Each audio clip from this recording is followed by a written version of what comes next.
एक छोटे से गांव में एक बहुत बड़ा और ताकतवर सांड रहता था। उसका नाम था बादल। बादल का शरीर पहाड़ जैसा मजबूत था और उसकी आंखें चमकते अंगारों जैसी लगती थीं। गांव वाले उससे थोड़ा डरते थे, क्योंकि जब भी वह गुस्सा होता, खेतों में दौड़ने लगता और लोगों की सब्जियां खराब कर देता। एक दिन गांव के मुखिया ने सोचा, अगर बादल के गले में घंटा बांध दिया जाए तो उसकी आवाज सुनकर लोग पहले ही सावधान हो जाएंगे। सभी गांव वालों ने मिलकर एक बड़ी चमकदार पीतल की घंटी तैयार की। लेकिन समस्या यह थी कि बादल के पास जाकर घंटा कौन बांधे। कई लोग डर गए। तभी एक छोटा चरवाहा लड़का, जिसका नाम अर्जुन था, आगे आया।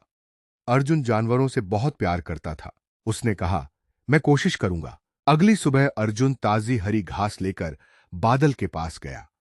पहले तो सांड जोर से फुफकारा, लेकिन अर्जुन शांत रहा। उसने प्यार से उसके सिर पर हाथ फेरा और धीरे धीरे उसे घास खिलाने लगा। कुछ दिनों में बादल अर्जुन का दोस्त बन गया। फिर एक दिन अर्जुन ने धीरे से बादल के गले में घंटा बांध दिया। घंटी की मधुर टन-टन आवाज पूरे गांव में गूंजने लगी।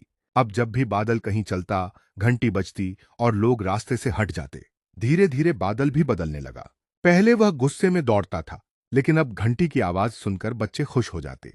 गांव के बच्चे उसके पीछे पीछे चलते और कहते, देखो, घंटी वाला सांड आ गया। एक शाम अचानक गांव में तेज आंधी और बारिश शुरू हो गई। बिजली कड़कने लगी और कई जानवर डरकर इधर-उधर भागने लगे। उसी समय एक छोटी बच्ची कीचड़ में फंस गई। लोग उसे ढूंढ नहीं पा रहे थे। तभी दूर से टन टन टन टन की आवाज सुनाई दी। वह बादल था। वह बच्ची के पास खड़ा था और जोर जोर से घंटी हिला रहा था। अर्जुन और गांव वाले आवाज सुनकर वहां पहुंचे और बच्ची को सुरक्षित बचा लिया। उस दिन के बाद गांव वालों का डर पूरी तरह खत्म हो गया। अब सब समझ गए कि बादल सिर्फ ताकतवर ही नहीं, बल्कि दयालु भी है। गांव के मंदिर के पास उसके लिए एक बड़ा सुंदर स्थान बनाया गया। बच्चे रोज उसे फूल पहनाते और उसकी घंटी बजाकर खुश होते।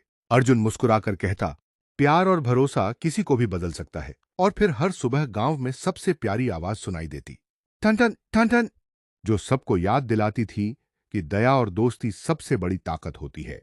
इस कहानी से हमें यह सीख मिलती है कि किसी को सिर्फ उसके गुस्से या ताकत से नहीं पहचानना चाहिए। कई बार जो बाहर से डरावना लगता है, उसके दिल में भी अच्छाई छिपी होती है। अर्जुन ने सांड बादल के साथ प्यार और धैर्य से दोस्ती की, इसलिए बादल भी शांत और दयालु बन गया। हमें हमेशा जानवरों और लोगों के साथ दया और समझदारी से पेश आना चाहिए। गुस्से का जवाब गुस्से से नहीं, बल्कि प्यार और भरोसे से देना चाहिए। जब हम किसी पर विश्वास करते हैं और उसकी मदद करते हैं, तो वह भी अच्छा बनने की कोशिश करता है।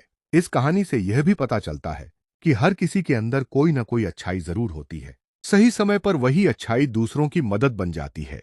जैसे बादल ने अपनी घंटी की आवाज से छोटी बच्ची की जान बचाई। इसलिए हमें हमेशा दयालु, मददगार और धैर्यवान बनना चाहिए, क्योंकि सच्ची ताकत प्यार और अच्छाई में होती है।